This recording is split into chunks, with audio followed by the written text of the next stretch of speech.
আমার ঘাসের কলস বানানো প্রায় শেষ। এই কলসে করেই আমি আমার শীতের খাবার জোগাড় করে রাখবো, আর শীতকালে আমি বসে বসে খাবার খাবো, আর কেউ বুঝতেও পারবে না এই ঘাসের কলসে আমার খাবার মজুদ আছে। হা হা হা। ভবিষ্যতে পরিকল্পনা করে সব খুশি মনে ঘাসের কলস বানাতে থাকে। আর ঘাসের কলসটা পাখিদের বাসা থেকে কিছুটা দূরে হওয়ায় সাপ আরো বেশি নিশ্চিন্ত ছিল। উফ, কালো শরীরটা নিয়ে আমি আর পারি না। শরীরটা কালো বলে গরমটাও বেশি লাগছে। হাত পাখা দিয়ে বাতাস করেও গরম কমাতে পারছি না। আহারে, কি যে বিপদে পড়েছি এখন গর্ভবতী হয়ে। আর আমার বদমাশ স্বামী কোথায় যে গিয়েছে। ওহ, কি মুশকিল। আরে বউ, তুমি এখানে বসে আছো যে? গরমটা কি বেশি লাগছে নাকি? দেখো, তোমার জন্য আমি অনেক দানা শস্য নিয়ে এসেছি। ওরে ঘাটের মরা রে, আমি গরমে অতৃষ্ট হয়ে যাচ্ছি। কোথায় তুই আমার জন্য ডাব আনবি, আইসক্রিম আনবি, তা না করে তুই শস্যদানা এনেছিস। দাঁড়া, তোর শস্যদানা তুই খা হারামজাদা। কি মুশকিল রে বাবা, তুমি তো সকালে আমাকে বললে শস্যদানা নিয়ে আসতে, আর এখন কিনা তুমি নিজেই ডাবের কথা বলছো। হ্যাঁ বলছি, এখন আর বক বক না করে যাও, তাড়াতাড়ি ডাব আর আইসক্রিম নিয়ে এসো, নয়তো তোমার রক্ষে থাকবে না। আমার হয়েছে জ্বালা। গর্ভবতী হওয়ার পর থেকে কত চাহিদা যে হয়েছে, আর কত খাবারের সাহায্য হয়েছে তার হিসেব নেই। এখন নিজের সুখ শান্তি বিসর্জন দিয়ে এখন কিনা আমার ডাব আইসক্রিম আনতে যেতে হবে। টুনি, তোমার কিন্তু আর দেরি করা ঠিক হবে না। তুমি বরং আজই ডিমে তা দিতে শুরু করো। আমার যে আর তর সইছে না, কবে যে ছানার মুখ দেখবো। হয়েছে হয়েছে, আর অস্থির হতে হবে না। তুমি যখন বলছো তবে তো ডিমেটা দিতেই হবে, কিন্তু আমি ভেবেছিলাম কিছু খাবার মজুত করে তারপর ডিমে তা দিতে বসবো। কিন্তু কোনো কিন্তু নেই টুনি, আমি একাই তোমার আর আমার খাবার জোগাড় করব। তাতে যতই পরিশ্রম হোক না কেন, তবু আমি খুব দ্রুত আমার ছানাকে চাই। টোনাটুনি এসব গল্প করতে করতে হাসতে হাসতে বাসায় যায়। তখনই ঘটে আসল ঘটনা। টোনাটুনি তাদের বাসায় ডিম দেখতে না পেয়ে হাউমাউ করে কেঁদে ওঠে, আর টোনাটুনির কান্নার রোল সুখী পায়রার কান অবধি পৌঁছায়। আমার কি সর্বনাশ হলো রে! আমার ডিম কোথায় গেল? আমি কেন যে খাবার খুঁজতে গিয়েছিলাম, খাবারের চক্করে আমি আমার ডিম হারিয়ে ফেললাম। কি ব্যাপার? মনে হচ্ছে টুনি কাঁদছে, কিন্তু টুনির ডিম হারানোর কথা বলছে কেন? আবার কি ঝামেলা হলো টুনির বাসায়? দেখি তো টুনি কাঁদছে কেন। সুখী দিদি, আমার সর্বনাশ হয়ে গেছে গো। আমার ডিম যে হারিয়ে গিয়েছে। ছানা দেখার জন্য যে আমি কত অপেক্ষা করেছিলাম, আর খাবার খুঁজতে গিয়ে কিনা ডিমই হারিয়ে ফেললাম। ডিম হারিয়ে টোনাটুনি আহাজারি করতে থাকে। আর টুনির ডিম হারানোর কথা শুনে বনের সবাই ডিম নিয়ে খুব সতর্ক হয়ে যায়। ঘটনা কি? আজ সব বাসাতেই দেখি কেউ না কেউ আছে। এরকম করলে কি করে আমি ডিম চুরি করব? আর কি করে বা শীতের জন্য খাবার জোগাড় করব? মাত্র কয়েকটা ডিম চুরি করেছি, তাতেই পাখিরা এত সজাগ হয়ে গিয়েছে। না, আমি হাল ছাড়বো না। ঘাসের কলসে পাখির ডিম যতদিন না পরিপূর্ণ হবে, আমি ততদিন আমার চেষ্টা চালিয়ে যাব। সাপ নিজের মনোবল ঠিক করে পুনরায় ডিম চুরির ধান্দা নিয়ে এগোতে থাকে।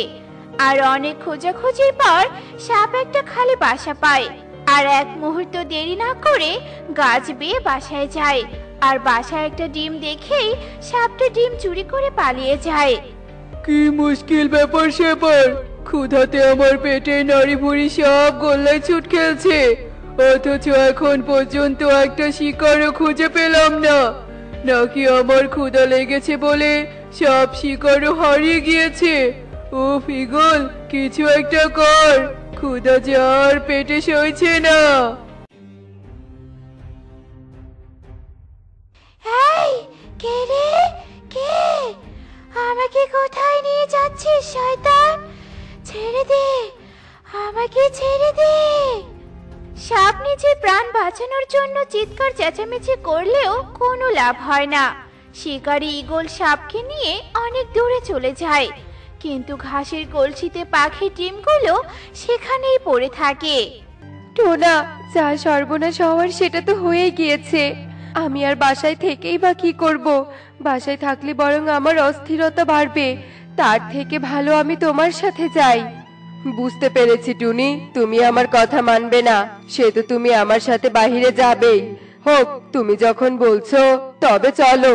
তবে তোমার খাওয়া দাওয়াও তো নেই, শরীরটা তো দুর্বল। আচ্ছা চলো তবে। এরপর টুনি আর টোনা মিলে ছুরি নিয়ে খাবার সংগ্রহ করার জন্য বেরিয়ে পড়ে। আর কিছুটা পথ যেতেই টুনির মাথাটা ঘুরতে থাকে, আর হঠাৎই টুনি ধপাস করে পড়ে যায় সেই ঘাসের কলসের ভিতরে। টুনি, হে কি হলো টুনি? হ্যাঁ টুনি। ওরে বাবা রে, মাথাটা কি চক্করটাই না দিল। কিন্তু আমি এই কোথায় এসে পড়লাম? হে কি, চারদিকে তো দেখছি শুধু ডিম আর ডিম। আমি কি আবার ডিমের রাজ্যে চলে এলাম নাকি? টুনি, তুমি কোনো ডিমের রাজ্যে নও, তুমি ঘাসের কলসের ভিতরে আছো। বাহিরে বেরিয়ে এসো টুনি, জলদি বাহিরে বেরিয়ে এসো।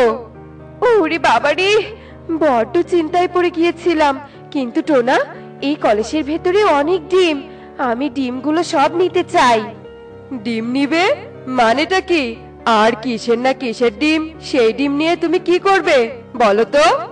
কিসের ডিম হয় হোক, আমি এই সব ডিম নিব, আর এসব ডিমে তা দিয়ে ছানা ফোটাবো। তবেই বোঝা যাবে এগুলো কিসের ডিম।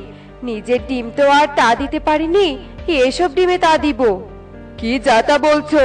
আসলেই তুমি এসব ডিমে তা দিবে? আসলে তুমি কখন কি যে বলো না বলো। টোনার কথা শেষ হতে না হতে টুনি ডিমের কলস নিয়ে চলে যায়। আর টোনাও কিছু বুঝতে না পেরে টুনির পিছু পিছু যেতে থাকে। আর টুনি তার পরিকল্পনা অনুযায়ী ডিমে তা দিতে শুরু করে। বলছিস কি টোনা, টুনি তোর কথা শুনলই না, একেবারে সব ডিমে তা দিতে শুরু করলো। কদিন হলো এই ঘটনা ঘটার?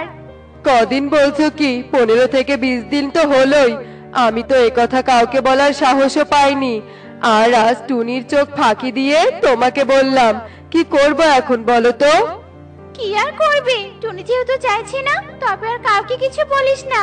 আগে টুনি ছানা ফোটাক, তারপর না হয় সবাইকে জানাবি। আর টুনি ডিম হারিয়ে কেমন জানি পাগলের মতো হয়ে গিয়েছে, এখন টুনিকে না রাগানোই ভালো। তুমি বলছো সুখী দিদি, তবে তাই হোক। আমি বরং ছানা ফোটার অপেক্ষাতেই থাকলাম। এসব কথা বলে টোনা চলে যায়।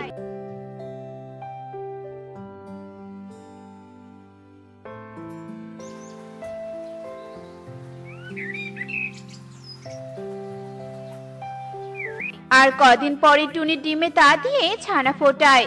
আর আশ্চর্যজনকভাবে টুনি সব পাখিরই ছানা ফোটায়।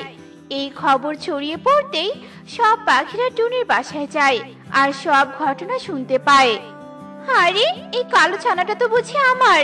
টুনি, তুই আমার ডিমে তা দিয়ে বড্ড উপকার করেছিস, তোকে আমাদের সবার পক্ষ থেকে সংবর্ধনা দেওয়া দরকার।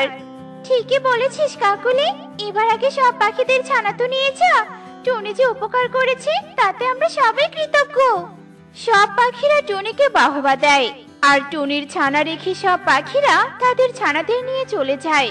আর টুনি এভাবে জেদের বসে সবার উপকার করে। দেখলে তো বন্ধুরা, টুনি জেদের বসে সবার উপকার করলো। তবে মাঝে মাঝে জেদ ভালো কিছু করলেও জেদ সবসময় ভালো কিছু বয়ে আনে না। এমনই সব মজার মজার শিক্ষণীয় টুনি পাখির গল্প পেতে আমাদের পাশেই থেকো। আর গল্পটি কেমন হয়েছে তা কমেন্টে জানাতে ভুলো না কিন্তু। Bye bye.